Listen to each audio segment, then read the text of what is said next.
ఈరోజే అధిక జ్యేష్ఠమాస చివరి సోమవారం. ఈరోజు ఈ కథను వింటే చాలు శివానుగ్రహం మీకు లభిస్తుంది. పూర్వం ఒక ఊరిలో శివదేవుడు అనేటటువంటి గృహస్థుడు ఉండేవాడు. అతను మహాశివభక్తుడు. ప్రతిరోజు కూడా తమ ఊరిలో ఉన్నటువంటి శివాలయానికి శివదేవుడు వెళ్లేవాడు. అయితే అతను వెళ్లేటప్పుడు ఒట్టి చేతులతో వెళ్లకుండా బాగా కాచి చల్లార్చినటువంటి ఒక కుంచుడు పాలు ఆలయానికి పట్టుకుని వెళ్లేవాడు. శివుడికి వాటిని నైవేద్యంగా ఆరగింపు చేసేవాడు. అలా భక్తితో స్వామికి నమస్కారం చేసి ఆ పైన పాలను ఇంటికి తీసుకుని వెళ్లేవాడు. అలా పరమనిష్టతో ప్రతిరోజు కూడా స్వామిని అర్చించేవాడు. ఒకసారి ఉన్నట్టుండి శివదేవుడు అతని భార్యతో కలిసి పొరుగురికి వెళ్లవలసినటువంటి పని ఏర్పడింది. శివదేవుడికి దాంతో తాను నిష్టగా చేసేటటువంటి శివపూజ, శివుడికి పాలను నివేదించడం, ఆ పని ఎలాగైనా సరే ఏ విధంగా చెయ్యాలా అని అదే పనిగా ఆలోచిస్తూ ఉన్నాడు. ఇంట్లో అందరికన్నా కూడా చిన్నదైనటువంటి కూతురిని దగ్గరికి పిలిచాడు. పాప, మేము ఊరికి వెళ్తున్నాం. ఊరి నుంచి తిరిగి వచ్చే వరకు ఇంటి దగ్గరనే జాగ్రత్తగా ఉండు. ఇంకొక ముఖ్యమైన పని ఏంటి అంటే, మనం ప్రతిరోజు కూడా పరమేశ్వరుడికి పాలను ఆరగింపు చేసేవాళ్ళం కదా, ఆ పని కూడా నీవే చెయ్యాలి సుమా అని జాగ్రత్తగా కాచి చల్లార్చినటువంటి మంచి గోవు పాలను ఒక కుంచుడు కొలిచి పాత్రలో పోసుకుని గుడికి వెళ్ళాలి. అక్కడ స్వామికి ఆ పాలను అర్పించాలి. వెళ్తావు కదూ, ఇది మా నియమం తల్లి, వ్యర్థం కానివ్వద్దు. ఆటల్లో పాటలను అటూ ఇటూ పరిగెత్తకుండా, సామాసగత్తెలతో ఊరంతా కూడా తిరగకుండా ఇంటి పట్టునే ఉండి చెప్పినటువంటి ఈ పనిని తప్పకుండా ఆచరించమ్మా, మర్చిపోవు కదూ, మా బంగారం కదూ అని గడ్డం పట్టుకుని మరీ ప్రతిమాలాడి మరీ చెప్పాడు శివదేవుడు. ఆ విధంగా గుడికి వెళ్ళేటటువంటి పనిని పాపకి అప్పగిస్తాడు. అందుకు పాప కూడా సరే తండ్రి గారు అని చెబుతుంది. ఇక శివదేవుడు భార్యతో కలిసి పొరుగురికి చేరుకుంటాడు. ఇక మరుసటి రోజు పాప చాలా ఉత్సాహంగా ఉల్లాసంగా స్నానాదులు అన్నీ కూడా చక్కగా ముగించుకుని మంచి గోవు పాలను మరగకాసి చల్లారిన తర్వాత సరిగ్గా కుంచెడు గోవు పాలను కొలుచుకుని గిన్నెలో పోసుకుని గిన్నె చేత పట్టుకుని తను కట్టుకున్నటువంటి పలచని కొంగును పాల మీద కప్పి సరాసరి గుడికి చేరుకుంటుంది. గర్భాశయంలో కొలువై ఉన్నటువంటి శివలింగమూర్తి ఎదుట పాలగున్నెను ఉంచి 2 చేతులు ఎత్తి స్వామికి మొక్కుతుంది.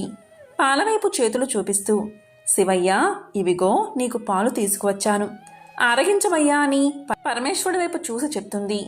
ఎదురుగా నిలబడితే ఎలా తాగుతాడు అని కాస్త పక్కకు జరిగి చాటుకు నిలబడి చూస్తూ ఉంటుంది. కాసేపైన తర్వాత వచ్చి ఆ గిన్నెలోకి చూస్తుంది. ఇలా పలుకుతుంది, శివయ్య, పాలు తాగలేదా? నీకోసమే కదా నేను తెచ్చాను తాగడానికి. నీకు ఏమిటి ఇబ్బంది? పాలు అలాగే ఉంచావు, తాగవా? తాగు తాగు అంటూ పరమేశ్వరుడి వైపు చూసి పురమాయించింది. ఓహో, శివుడు మాత్రం తాగలేదు. చిన్నపిల్ల కదా, ఆ పాపకు చింత మొదలైంది. అమ్మా నాన్నలు చెప్పి నా దగ్గర నుంచి పొరుగురుకు వెళ్ళిపోయారు. వారు చెప్పిన విధంగా నేను చేశాను. ఎక్కడ ఎలాంటి లోపం జరిగిందో నాకే తెలియడం లేదు. పరమేశ్వరుడేమో ఈరోజు పాలు తాగలేదు. దాంతో ఆ పాపకు భయం పట్టుకుంది. శివుడు పాలు తాగకపోతే అమ్మా నాన్నలతో దెబ్బలు తినవలసి వస్తుంది కదా. శివుడి వైపు దీనంగా చూస్తూ, పాలు ఎందుకు తాగలేదయ్యా? తాగవయ్యా, తాగు లింగమూర్తి అని ప్రాధేయపడింది. ఇంకా పాలు సరిగ్గా కాచలేదా? రుచిగా లేవా? లేకుంటే సద్దిపాలు అనుకుంటున్నావా? పొద్దెక్కిందనా లేక పొగవాసన వస్తుందానా? నీళ్లు కలిపాననా? ఆవుపాలు కాదనా? పోనీ ఆకలిగా లేదా? సరిగ్గా చెప్పవయ్యా, కుంచుడు లేవని ఏమైనా అలిగావా? నేనేమైనా వీటి మీద మనసు పెట్టుకున్నాను అనుకున్నావా? ఈ చిన్నపిల్ల తెస్తే నేను తాగాలా అని కోపంగా ఉందా? ఎందుకు ఈ విధంగా నాతో బ్రతిమాడించుకుంటున్నావు? శివయ్య, తాగవయ్యా అంటూ నిలదీయడం మొదలుపెట్టింది ఆ పసిపాప. మళ్ళీ ఇలా పలికింది, శివయ్య, నీకు ఆకలిగా లేదా? పోనీ అదైనా సరే నోరు తెరిచి చెప్పాలి కదా. పోతే పోని, ఒక్క కొట్టుకన్నా తాగితే నేను తృప్తి చెందుతాను కదా అంటూ ఆ పాప పరమశివుణ్ణి బ్రతిమాలాడింది. నువ్వు పాలు తాగకుంటే మా అమ్మా నాన్నలు నన్ను కొడతారు. అలా నన్ను కొట్టిస్తావా? నా మీద ప్రేమతో అయినా తాగవా? దయచేసి ఈ పాలను ఆరగించవయ్యా. నిజంగా నువ్వు మనసులో ఏదో పెట్టుకుని ఈ విధంగా నన్ను సతాయిస్తున్నావు కదూ. పోనీ నీకు ఈ పాలు తాగాలి అని అనిపించడం లేదా? ఇవి కాక ఇంకేమైనా కావాలా? అడుగు, నిమిషంలో తీసుకుని వస్తా. కానీ తాగకుండా మాత్రం నన్ను ఏడిపించవద్దు. లింగమూర్తి, పాయసం ఏదైనా తింటావా? వీరభద్రుడి జాతరకు నిన్ను పంపిస్తాగా. మా నాయన కదూ, మా శివయ్య కదూ, తాగవయ్యా అంటూ అన్నం తినకుండా మారం చేసేటటువంటి వాళ్ళ తమ్ముడిని వాళ్ళ అమ్మ ఏ విధంగా అయితే బుజ్జగిస్తుందో అలా గుర్తు చేసుకుంటూ బ్రతిమాలాడుతూ ఉంది. పాపం. అయితే ఎంతసేపటికి కూడా ఆ పాలు మాత్రం తాగకపోవడం వలన పాప ఏడుస్తూ కూర్చుంది. ఆ పరమేశ్వరుడు పాప యొక్క అమాయకత్వానికి నవ్వుకున్నాడు. అయితే కాని ఏమాత్రమూ కూడా పలకలేదు. ఇంకా ఏం చేస్తుందో అని చూస్తూ ఉన్నాడు. అసలు విషయం ఏమిటి అంటే, ఆ పరమ కరుణామూర్తి భక్తికి వశం కాకపోతాడా చెప్పండి? అయినప్పటికీ కూడా పరీక్షిస్తూ ఉన్నాడు. ఇక పాప కిందపడి అల్లరి చేస్తూ గిలగిలా కొట్టుకుంటుంది. ఆ శివుడు పాలు తాగమంటే బెల్లం కొట్టినటువంటి రాయిలా ఉన్నాడు. నాన్నగారు వస్తే నన్ను కోప్పడతారు అని ఏడవడం ప్రారంభించింది. స్వామి వైపు చూస్తూ, మా వాళ్ళు నన్ను చంపేస్తారు, నువ్వు ఈ పాలు తాగలేదు అంటే నేనేదో పొరపాటు చేశానని మా వాళ్ళు నన్ను కొడతారు. నాన్నగారు పదే పదే చెప్పినటువంటి ఈ పనిలో ఆటంకం ఎదురైందని తెలిస్తే ఆయన చేతుల్లో చావడం ఖాయం.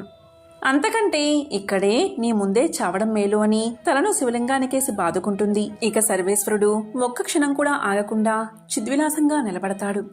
గిన్నెను తీసుకుని అక్కడ ఉన్నటువంటి ఆ పాలన్నీ కూడా తాగేస్తాడు. ఆ పాప పరమ సంతోషంతో ఎగిరి గంతులేస్తుంది.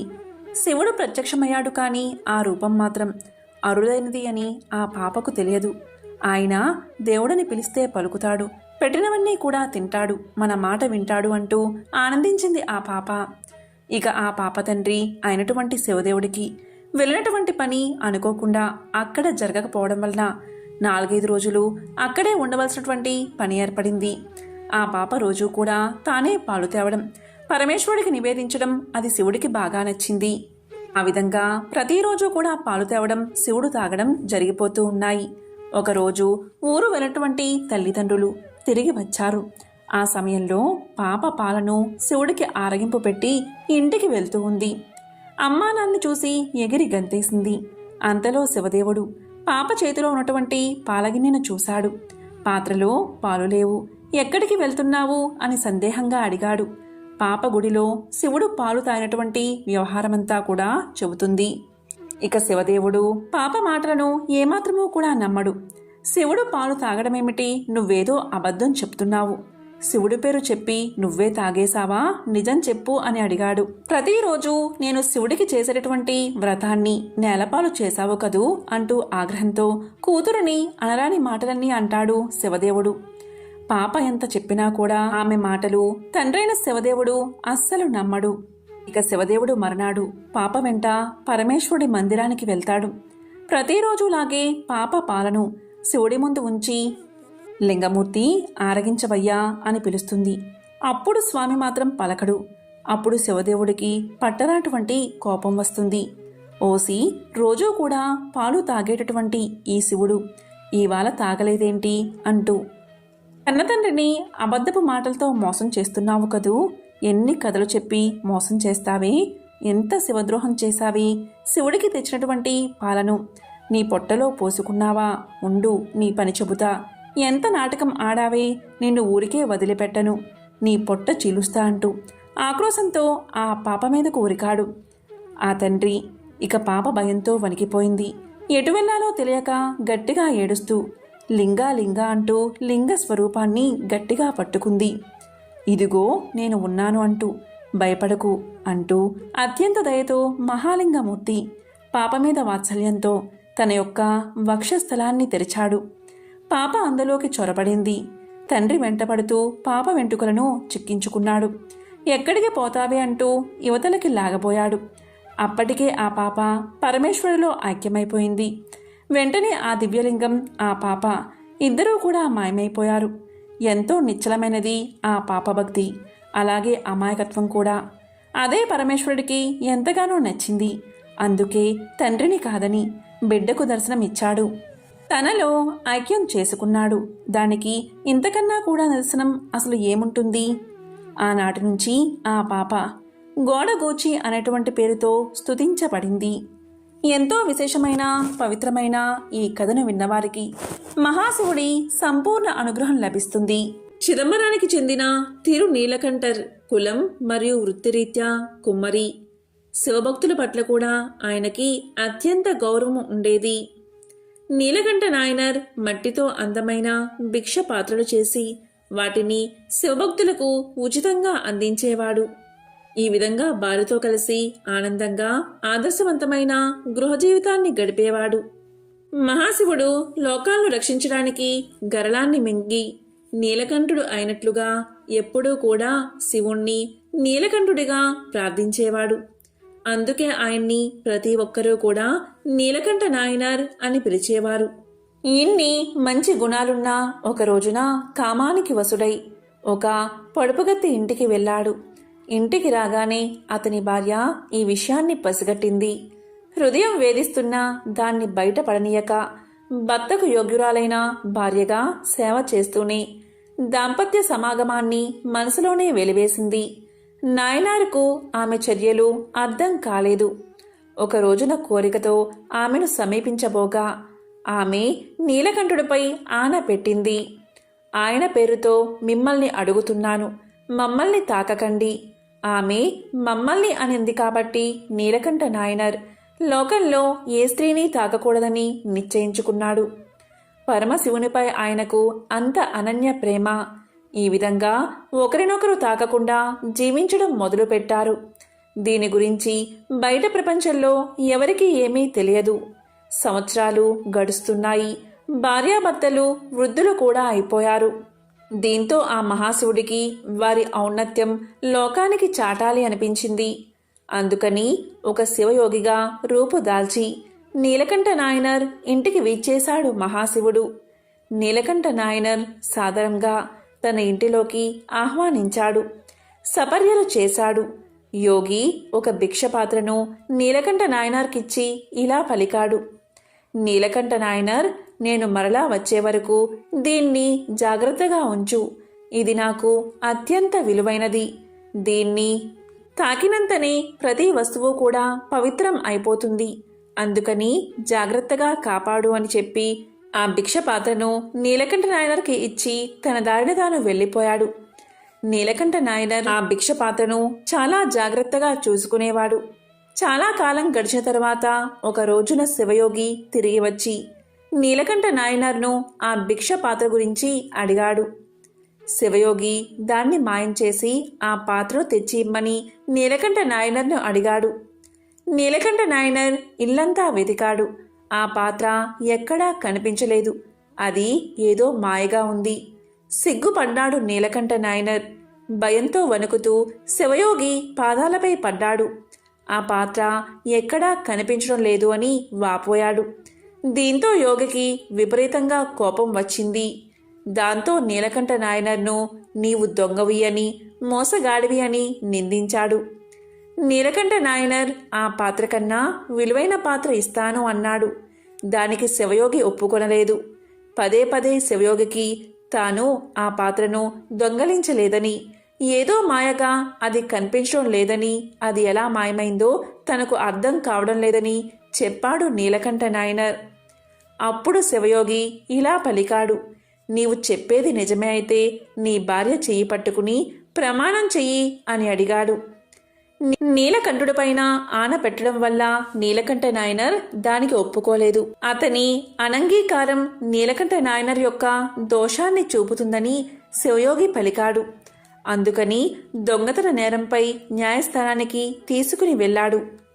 శివయోగి చెప్పినట్లుగా ప్రమాణం చేయవలసిందిగా ఆజ్ఞాపించారు.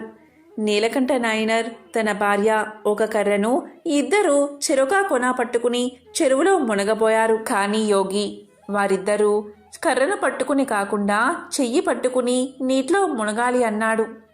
నిజం నిరూపణ కొరకు ఒకరి చెయ్యి ఒకరు పట్టుకుని నీట మునగాలని ఆదేశించారు. నీలకంఠ నాయనర్ తన ఆన గురించి ఇక నిజం దాచలేకపోయాడు. దీంతో అతను భార్యాభర్తల మధ్య జరిగింది దేవుడి మీద ఆన గురించి వెల్లడించి తాను తన భార్య చేతిని తాకజాలనని విన్నవించాడు. ఈ విధంగా చెప్పి ఇద్దరూ కర్రను చెరొక కొన పట్టుకుని నీటిలో మునిగారు. అంతే ఒక విచిత్రం జరిగింది. ఇద్దరూ నీట మునిగి బయటకు లేవగాని వారిద్దరూ రూపవసులైన యవ్వనవంతులుగా మారిపోయారు. శివయోగి అంతర్ధానమైపోయాడు. వెంటనే పార్వతీ పరమేశ్వరులు అక్కడ ప్రత్యక్షం అయ్యారు. అప్పుడు వారు ఇలా పలికారు: మీరు అత్యంత సంయమనంతో భక్తితో జీవనం జరిపిన పుణ్య విశేషంచే మీరిద్దరూ నిరంతరం యవ్వనవంతులుగా నా లోకంలో శాశ్వతంగా నివసించండి అని వారిని తమ లోకానికి తీసుకుపోయారు. శివభక్తి తత్పరత, సంయమము, నిర్మల జీవనం ఎలా పరమశివుడి యొక్క శాశ్వత స్థానానికి చేర్చగలవో పరమశివుడు లోకానికి వెల్లడించాడు. పరమశివునిపై అనన్య భక్తి నీలకంఠ నాయనన్ను చెడు పనుల నుంచి, చెడు తలంపుల నుంచి వైముఖ్యత కలిగించి సచ్చరిత్రులుగా వారిని నిలబెట్టి అంత్యమున వారికి శివ సాయుధ్యం కలగడానికి కారణభూతమైనది. ఎంతో పవిత్రమైన విశేషమైన ఈరోజు ఈ కథను విన్నా, చదివినా, చెప్పినా, వినిపించినా సకల శుభాలు కలుగుతాయి. జన్మల దోషాలు తొలగి కోటి జన్మల పుణ్యం వస్తుంది. మరి ఎంతో విశేషమైన ఈరోజు శివభక్తుల కథలను ఇప్పుడు విందాం. పూర్వం ఒకానొకప్పుడు దేమగిరి అనే పట్టణంలో సుధర్ముడు అనే గొప్ప శివభక్తుడు ఉండేవాడు. అతను త్రికాలాల్లోనూ సంధ్యావందనం అలవాటైనవాడు. ఎప్పుడూ కూడా శివభక్తి అలవాటు పడిన మనసు ఉన్నవాడు. భగవంతుని యందు అతని మనసు లగ్నం కావడం చేత తనకి ఇది ఉంది అని కాని, ఇది లేదు అని కాని ఎప్పుడూ అతను భావించేవాడు కాదు. తనకి ఏది లేకపోయినా ఉన్నా అంతా ఈశ్వరానుగ్రహమే అని అనుకునేవాడు. అతని భార్య పేరు సుదేహ. మహా సౌశీల్యవతి, భర్తను దైవంగా భావించే మహా ఇల్లాలు. ఇలా ఉండగా వీరిద్దరికీ సంతానం కలగలేదు. దీనితో సుదేహ ఎంతో బాధపడుతూ ఉండేది. భార్య బాధను చూసిన సుధర్ముడు ఇలా పలికాడు: సుదేహ, ఎవరు ఎవరికి తల్లిదండ్రులు, ఎవరు ఎవరికి బిడ్డలు, ఎవరి స్వార్థం వారిది. అటువంటి బిడ్డల కోసం ఎందుకు నీకీ అలజడి? ఈ సంబంధాన్ని ఈశ్వరుడి మీద పెట్టు. నీవు తరిస్తావు, నీతో పాటు నేను కూడా. ఈ బిడ్డలు సంసారం మనం తరించడానికి ప్రతిబంధకాలు. అందుకని మరో ఆలోచన లేకుండా ఈశ్వరుని యందు మనసు పెట్టు అని చెప్పాడు సుధర్ముడు. ఈ మాటలు విన్న తర్వాత సుదేహ తన మనసును సర్దుకుంది. ఇలా ఉండగా ఒకసారి సుదేహ పొరుగు ఇంటికి వెళ్ళింది. ఈ సందర్భంలో స్త్రీల మధ్య ఏదో వాదులాట వచ్చింది. సుదేహ తనకు తెలిసిన మంచి మాట పొరుగావిడికి చెప్పింది. అది విన్న పక్క ఆవిడ, చెప్పడానికి నీకున్న యోగ్యత ఏమిటి అని అడిగింది. ఆ మాటలకు సుదేహ ఎంతగానో బాధపడి జరిగిందంతా భర్తకు తెలియచేసింది. అప్పుడు సుధర్ముడు ఇలా పలికాడు: నేను ఎంతగా చెప్పినా నీవు బిడ్డల గురించే ఆలోచిస్తున్నావు. మనసుని ఈశ్వరుని వైపు మరచలేకపోతున్నావు. బిడ్డలు కలగడానికి కలగకపోవడం మన దోషం. ఆ దోషం నీదో నాదో తేల్చడానికి ఆ ఈశ్వరుడికే ఒక పరీక్ష పెడతాను. ఆ విషయాన్ని నేనే స్వయంగా ఈశ్వరుణ్ణి అడుగుతాను అని చెప్పాడు సుధర్ముడు. అప్పుడు సుధర్ముడు 2 పూలదండలు తెచ్చి భగవంతుని పాదాల దగ్గర పెట్టాడు. 2 పువ్వులు పెట్టి శివుడికి ఒక విజ్ఞాపన చేశాడు. ఒకవేళ నాయందు బిడ్డలు పుట్టడానికి దోషం ఏదైనా ఉంటే ఆవిడ ఈ దండ పట్టుకుంటుంది. ఒకవేళ మాకు అదృష్టం రాసిపెట్టి బిడ్డలు కలిగే యోగ్యం ఉంటే ఆవిడ ఈ దండ పట్టుకుంటుంది. ఈశ్వరా, నీ నిర్ణయాన్ని నువ్వే మాకు తెలియచెయ్యాలి అని నమస్కారం చేసుకుని భార్యతో ఇలా పలికాడు: సుదేహ, ఈ 2 దండల్లో ఒకదాన్ని పట్టుకో అన్నాడు. అప్పుడు సుదేహ పిల్లలు పుట్టే అదృష్టం లేని 2వ దండను పట్టుకుంది. అప్పుడు సుధర్ముడు ఇక తమకు సంతానం కలగదని, సంతానం గురించి తనను ప్రశ్నించవద్దని ఈశ్వరుని యందు మనసు పెట్టుకోమని సుదేహకు తెలియచేశాడు. అప్పుడు సుదేహ భర్తతో ఇలా పలికింది: ఇలా జరగడానికి వీల్లేదు. నాకు కొడుకు పుట్టకపోయినా బాధలేదు, కానీ అమ్మ అని పిలిపించుకోవడానికి మీరు మరొక వివాహం చేసుకోండి. మీరు తండ్రి అవుతారు. ఆమె వల్ల మీకు సంతానం కలుగుతుంది కదా. వాళ్ళు నన్ను అమ్మ అని పిలిస్తే చాలు అని చెప్పింది. అప్పుడు సుధర్ముడు ఇలా పలికాడు, ఈ పని నీవు చెప్పినంత తేలిక కాదు. ఇదంతా ఒకరోజు పెనుభూతమై కూర్చుంటుంది, కాబట్టి నేను పెళ్లి చేసుకోను అన్నాడు. దానికి సుదేహ చనిపోతాను అని హెచ్చరించింది. దీంతో సుదేహ మాట కాదనలేక సుదేహ చెల్లెల్ని వివాహం చేసుకున్నాడు సుధర్ముడు. ఆమె పేరు గృష్ణ. ఈ విధంగా సంతోషంగా కాలం గడుస్తుంది. గృష్ణకి ఒక లక్షణం ఉండేది. ఏది ఇంట్లో జరిగినా ముందు తన అక్కకే చెప్పేది. సుధర్ముడు కూడా పెద్ద భార్యను గౌరవించి మసులుకునేవాడు. గృష్ణ ప్రతిరోజు 101 పార్థివ లింగాలకు అర్చన చేసేది. పూజ అయిన తర్వాత 101 లింగాలను సరోవరంలో కలుపుతూ ఉండేది. గృష్ణ చేసే శివ పూజ వల్ల మహాశివుడు ఎంతో సంతోషించి ఆమెకు ఒక మగపిల్లవాడిని ప్రసాదించాడు. గృష్ణ గర్భాన్ని ధరించి 12 మగపిల్లవాడిని కన్నది. ఇంట్లో అందరూ ఎంతో సంతోషంగా ఉన్నారు. నెమ్మదిగా ఆ పిల్లవాడు పెద్దవాడు అయ్యాడు. ఆ పిల్లవాడికి యుక్త వయస్సు వచ్చింది. ఆ పిల్లవాడికి వివాహం చేశారు. కాని వియ్యంకులు వారు సుదేహను గౌరవంగా చూసేవారు కాదు. గృష్ణను మాత్రమే ఎంతో గౌరవంగా చూసేవారు. దాంతో సుదేహకు కక్ష కలిగింది. అసూయ ప్రబలింది. గృష్ణకు కొడుకు ఉండడం వల్లే కదా నన్ను కొడుకులు లేని కారణంగా ఇంత చులకనగా చూస్తున్నారు అని భావించి ఆ కొడుకే లేకపోతే తన చెల్లెలు ఎంత బాధపడుతుందో. ఆమె ఏడుస్తూ ఉంటే నా కోపాగ్ని చల్లారుతుంది అని భావించింది సుదేహ. ఒకరోజు కొడుకు కోడలు పడుకుని ఉన్నారు. ఆ సమయంలో తన భార్యతో నిద్రపోతున్న పిల్లవాని గదిలోకి వెళ్లి ఒక కత్తితో ఆ పిల్లవాణ్ణి పొడిచి చంపి శరీరాన్ని ముక్కలుగా కోసి మూటకట్టి తన చెల్లెలు రోజూ శివలింగాలను కలిపే చోట నీటిలో పాడవేసింది. సుధర్ముడు ప్రతిరోజులాగే తెల్లవారుజామునే లేచి సంధ్యావందనం కోసం నదీ తీరానికి వెళ్ళిపోయాడు. అతని వెంట చిన్న భార్య అయిన గృష్ణ కూడా శివలింగాలకు అర్చన చేసేందుకు వెళ్ళిపోయింది. ఇక ఇంటిలో కొడుకు గదిలో రక్తపు మరకలు చూసిన కోడలు పిల్లవాణ్ణి ఎత్తుకుని పదే పదే గోరును ఏడుస్తుంది. దీంతో సుదేహ లోపలకు వెళ్లి కొడుకు చనిపోయాడా అని పలికి ఏడుస్తూ ఉంటే గృష్ణ మాత్రం ఏడవకుండా మామూలుగా శివార్చన చేస్తూ ఉంది. గృష్ణ ఇలా పలికింది, ఎవరు బిడ్డను ఇచ్చారో వారే ఆ బిడ్డను రక్షిస్తారు. ఆయనే ఇదంతా చేస్తాడు అని శివలింగాలకు పూజ చేసి తరువాత పూజ చేసిన శివలింగాలను నీటిలో కలపడానికి నది వద్దకు వెళ్ళింది. అక్కడ కొడుకు శరీర భాగాలు నీటి మీద తేలుతూ కనబడ్డాయి. చిత్రం ఏమిటి అంటే గృష్ణ ఏమీ అనలేదు. ఆ దృశ్యాన్ని చూసిన శివుడు మాత్రం తట్టుకోలేకపోయాడు. శివుడు భరించలేకపోయాడు. వెంటనే శివానుగ్రహం వల్ల ఆ నీటిలోంచి గృష్ణ కొడుకు నడుచుకుంటూ వచ్చి తన తల్లితో ఇలా పలికాడు, అమ్మా, పెద్దమ్మ చంపగా నేను చనిపోయాను. నీవు చేసిన పూజ వల్ల శివుడు కరుణించి నన్ను బతికించాడు అని అన్నాడు. దానికి గృష్ణ ఇలా పలికింది, నాయనా, నిన్ను కాపాడినవాడు మహాకాలుడు.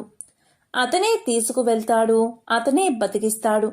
ఆయనే నిన్ను రక్షించాడు అని పలికింది. కాని కొడుకు మాత్రం పెద్దమ్మను నానా మాటలు అన్నాడు. దానికి కృష్ణ, నాయనా, నీవు మాట్లాడేది తప్పు. ఎప్పుడూ కూడా ఎవరిని నిందించకూడదు. ముక్కుంటి స్వామి నిన్ను రక్షించాడు కదా. ఆయన రక్షణ ఉన్నంతకాలం నిన్ను ఎవరూ ఏమీ చేయలేరు. ఎవరి మీద కోపం మనసులో ఉంచుకోకు అని చెప్పి ఇంటికి వెళ్ళిపోయింది. ఇది కూడా శివుడు భరించలేకపోయాడు. అప్పుడు శివుడు 3 కనులతో త్రిశూలం పట్టుకుని, కృష్ణ, ఈ త్రిశూలంతో నీ అక్కను పొడి చేస్తాను అన్నాడు. దానికి కృష్ణ ఇలా పలికింది, వద్దు స్వామి, వద్దు అని. దానికి ఈశ్వరుడు, నీ కొడుకును చంపింది కదా, అందుకే ఆమెను చంపేస్తాను అన్నాడు. అప్పుడు కృష్ణ మహాశివుణ్ణి పలుపరి విధాలా స్తుతించి, స్వామి, దీనివల్లే కదా నీవు ఎంత ఉదారుడవో లోకానికి తెలిసింది. నా కొడుకుని ఎవరు చంపారో లోకానికి తెలిస్తే ఎంత, తెలియకపోతే ఎంత. నిన్ను నమ్మిన వారికి నాశనం లేదని లోకాలంటికీ తెలుసు.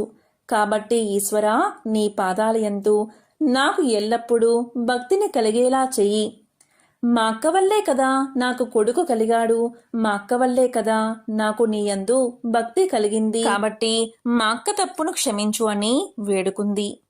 దానికి మహాశివుడు ఇలా పలికాడు, సరే కృష్ణ, ఎలాగూ సాక్షాత్కరించాను కదా, ఏదైనా వరం కోరుకో, తీరుస్తాను అన్నాడు.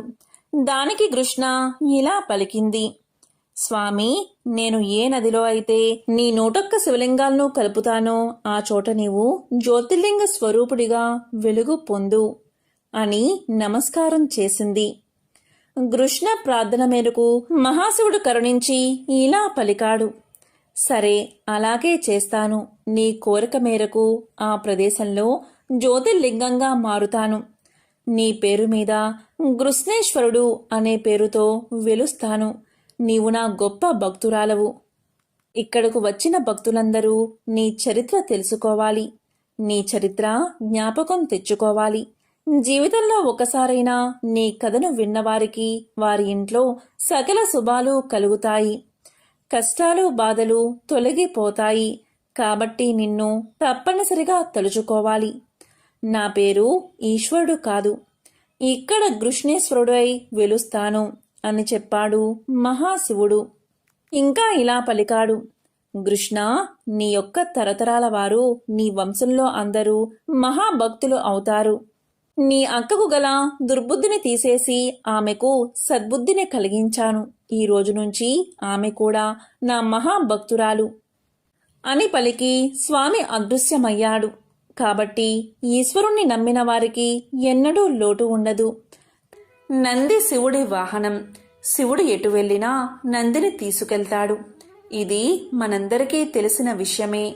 అయితే అసలు నందికి కైలాసంలో శివుడితో పాటు ఉంటూ శివుడికి వాహనంలా మారే అదృష్టం ఎలా వరించింది? ఇది తెలియాలంటే ఈ కథ తెలుసుకోవాల్సిందే. ఆ కథ ఏంటి అంటే, పూర్వం శిలాద అనే మునీశ్వరుడు ఉండేవాడు. ఆయనకు పిల్లలు లేరు. దీంతో శివుణ్ణి తలుచుకుంటూ తపస్సు చేయడం మొదలుపెట్టాడు శిలాద. శివుని భక్తిలో మునిగిపోయి కొన్నేళ్ల పాటు తపస్సు చేస్తూనే ఉండిపోయాడు. శిలాద భక్తికి మెచ్చిన శివుడు శిలాద ముందు ప్రత్యక్షమై శిలాద అని పిలిచాడు. శివుని స్వరం విని శిలాద చిన్నగా కళ్ళు తెరిచి చూశాడు. కళ్ళెదుట సాక్షాత్తు శివుడే ఉండడంతో శిలాద ఆనందానికి అవధులు లేకుండా పోయాయి. తన మాటలు ఆనంద బాష్పాల రూపంలో బయటకు వచ్చాయి. అప్పుడు శివుడు శిలాద వైపు చూస్తూ ఇలా పలికాడు, శిలాద, నీకేం వరం కావాలో కోరుకో అన్నాడు. అప్పుడు శిలాద ఇలా చెప్పాడు, స్వామి, నాది ఒకే ఒక కోరిక. నాకు పిల్లలు లేరు. నాకో బిడ్డను వరంగా ప్రసాదించు అని అడిగాడు. అప్పుడు శివుడు శిలాద వైపు చూస్తూ చిరునవ్వుతో ఇలా అన్నాడు, నీ కోరిక త్వరలోనే నెరవేరుతుంది అని చెప్పి అదృశ్యమయ్యాడు.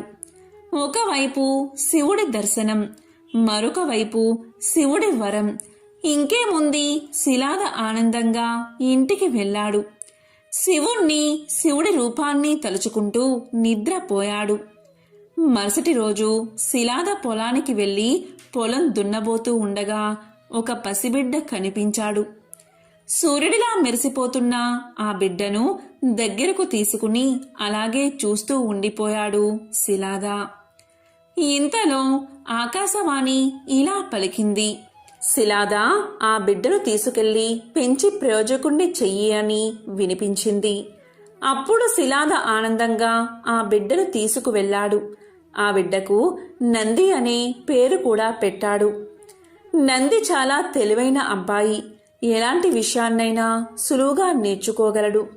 నంది తెలివితేటలు, ప్రవర్తన పట్ల శిలాద చాలా సంతోషంగా ఉన్నాడు. శివుని వరాన నంది శిలాద ఇంట్లో అడుగు పెట్టడంతో శిలాదకు సంవత్సరాల రోజుల్లాగా సంతోషంగా గడిచిపోయాయి. కొన్నేళ్ల తర్వాత మిత్ర, వరుణ అనే ఇద్దరు సాధువులు శిలాద ఇంటికి వచ్చారు. శిలాద వారిని సాదరంగా ఆహ్వానించి అతిథి మర్యాదలు చేశాడు. అంతేకాదు, వారిని తన ఇంట్లో విశ్రాంతి తీసుకోవాలని కోరాడు. దానికి సాధువులు అంగీకరించారు. శిలాద వెంటనే నందిని పిలిచి, వీరు ఇక్కడున్నంత కాలం ఏ లోటు రాకుండా జాగ్రత్తగా చూసుకోమని చెప్పాడు. నంది తన తండ్రి శిలాద చెప్పినట్లే ఇద్దరు సాధువులను చాలా బాగా చూసుకున్నాడు. 2 రోజుల తర్వాత ఇద్దరు సాధువులు తమ ప్రయాణాన్ని తిరిగి కొనసాగించడం కోసం శిలాద ఇంటి నుండి బయలుదేరారు. వారు వెళ్తూ శిలాదని, నందిని దీవించారు. ముందుగా శిలాదని ఆయురారోగ్యాలతో కలకాలం సంతోషంగా జీవించు అని దీవించారు. తరువాత నంది సాధువు పాదాలకు నమస్కారం చేశాడు. సాధువులు నంది వైపు విచారంగా చూస్తూ, జాగ్రత్తగా ఉండు, నీ తల్లిదండ్రులకు, గురువులకు మంచి పేరు తీసుకురా అని దీవించి వెళ్ళిపోయారు. నందిని దీవించే సమయంలో సాధువులు విచారంగా ఉండడం గమనించిన శిలాద వారు వెనుకే కంగారుగా పరిగెత్తుకుంటూ వెళ్ళాడు. వారి ముందు నిల్చుని ఆయాసపడుతూ, మీరు నా కుమారుణ్ణి దీవించే సమయంలో విచారంగా ఉన్నారు ఎందుకు? ఏదైనా జరగరానిది జరగనుందా అని అడిగాడు. అప్పుడు మిత్ర శిలాద వైపు బాధగా చూస్తూ, నీ కుమారుణ్ణి దీర్ఘాయుష్మాన్ భవ అని దీవించలేము అన్నాడు. ఆ మాట విని శిలాదకి ఏమీ అర్థం కాక, నా కుమారుడికి ఏం జరగబోతుంది అని బాధగా అడిగాడు. అప్పుడు వరుణ శిలాద వైపు చూసి ఇలా చెప్పాడు, నీకు ఈ విషయం చెప్పాలంటే బాధగా ఉంది, కానీ చెప్పక తప్పడం లేదు. నీ కుమారుడు పూర్ణాయుష్కుడు కాదు అని చెప్పాడు. అది విని శిలాద ముఖం ఒక్కసారిగా విషాదంగా మారిపోయింది. ఎన్ని రోజులు నందే తన ప్రపంచం అనుకున్నాడు. కానీ ఇప్పుడు ఆ నంది దూరమవుతున్నాడని తెలిసి కుప్ప కూలిపోయాడు శిలాద. సమయం గడుస్తుంది, కానీ తాను మాత్రం బాధతో అక్కడే ఆగిపోయాడు. కాసేపటికి అక్కడి నుండి లేచి గుండె నిండా బాధతో అడుగులో అడుగు వేసుకుంటూ ఇంటికి చేరుకున్నాడు. నంది శిలాదను చూసి ఏదో జరిగిందని అర్థమై కంగారుగా, ఏమైంది నానా అని అడిగాడు. శిలాద బాధగా సాధువులు చెప్పిన విషయం గురించి చెప్పాడు. అది విని నంది భయపడతాడేమో అనుకున్నాడు. కానీ నంది మాత్రం నవ్వుతూ, సాధువులు చెప్పింది విని భయపడుతున్నావా అని అడిగాడు. శిలాదకి ఏమీ అర్థం కాక ఆశ్చర్యంతో నందిని చూస్తూ ఉండిపోయాడు. అప్పుడు నంది ఇలా పలికాడు, నానా, నువ్వు శివుణ్ణి చూశానని చెప్పావు. శివుణ్ణి చూసిన వారు ఇలా సాధువులు చెప్పిన దానికి భయపడరు. నిజంగా నేను మరణించాలి అని రాసుంటే ఆ రాత శివుడు మార్చగలడు. ఆయన గొప్ప దేవుడు. ఆయన ఏదైనా చెయ్యగలడు. మనం ఆయన్ని పూజిస్తున్నాం. మనకి ఏదైనా జరిగితే ఆయన చూస్తూ ఊరుకుంటాడా అని అడిగాడు. నంది మాటలకు శిలాద అలాగే చూస్తూ ఉండిపోయాడు. నంది, నన్ను దీవించండి నాన్నా అంటూ తండ్రి పాదాలకు నమస్కారం చేశాడు. శిలాద విజయోస్తు అని దీవించాడు. అప్పుడు నంది బూరనదికి వెళ్లి భక్తి శ్రద్ధలతో శివుణ్ణి స్మరిస్తూ తపస్సు చేయడం మొదలుపెట్టాడు. నంది భక్తికి మెచ్చిన శివుడు నంది ముందు ప్రత్యక్షమై, నంది, కళ్ళు తెరిచి చూడు అని అన్నాడు. నంది చిన్నగా కళ్ళు తెరిచి చూశాడు. తన జీవితంలో తన కళ్ళు ఎప్పుడూ చూడని అందమైన రూపాన్ని చూస్తున్నాడు. శివుని అందమైన రూపాన్ని కళ్ళతో చూసి గుండెల్లో బందీ చేసుకున్నాడు. అలా శివుణ్ణి చూస్తూ ఆయన్ని అడగడానికి ఏమీ లేదు. ఇక జీవితాంతం ఆయనతో ఉండిపోతే బాగుండు అని భావించాడు. అప్పుడు శివుడు నంది వైపు చూస్తూ, నంది, నీ భక్తి నన్ను ఇంత దూరం తీసుకొచ్చింది. నీకేం వరం కావాలో కోరుకో అన్నాడు. నంది తనకి తెలియకుండానే, స్వామి, నాకు ఎప్పటికీ మీతో ఉండిపోవాలని ఉంది అన్నాడు. అప్పుడు శివుడు చిన్నగా నవ్వి, నేను ప్రయాణించే నా వాహనం ఎద్దు దూరమైంది. నీ ముఖం ఎద్దులా మారితే నువ్వు నాతో పాటు కైలాసంలో ఉండవచ్చు. నా గణాలకు అధిపతి కూడా అవుతావు. అంతేకాదు, నువ్వు ఎప్పటికీ నాకు వాహనంలా, స్నేహితుడిలా ఉంటావు అని అన్నాడు. అప్పుడు నంది ఆనంద బాష్పాలతో అలా చూస్తూ ఉండిపోయాడు. శివుడు నందికి ఎప్పటికీ తనతో ఉండే వరాన్ని ప్రసాదించాడు. అప్పట్నుంచి నంది శివుడికి వాహనంలా, గణాలకు అధిపతిగా మారిపోయాడు. మరి ఎంతో పవిత్రమైన, విశేషమైన ఈ శివ ముక్కోటి రోజు ఈ కథలను విన్నా, చదివినా, చెప్పినా, వినిపించినా జన్మల దోషాలు తొలగి కోటి జన్మల పుణ్యం వస్తుంది. సకల శుభాలు కలుగుతాయి. ఓం నమః శివాయ. ఓం నమో నారాయణాయ. ఓం శ్రీ మాత్రే నమః. ఓం శ్రీ మహాలక్ష్మై నమః.